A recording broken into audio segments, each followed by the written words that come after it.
American Express gift card on Apple Store. In this video, you are going to learn how to use American Express gift card on Apple Store. So let's get started. First, ensure that your American Express gift card has a sufficient balance to cover your intended purchase. Now go to the official Apple online store that says the following link.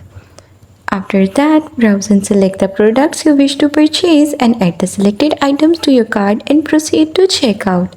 After that, during the checkout process, when prompted to choose a payment method, select credit or debit card. Enter the details from your American Express gift card, including the card number, expiration date, and security code. Fill in the billing information associated with the American Express gift card. Use your own name and address associated with the card. That's all. That's how you will be able to use American Express gift card on Apple Store. That's all. Thanks for watching.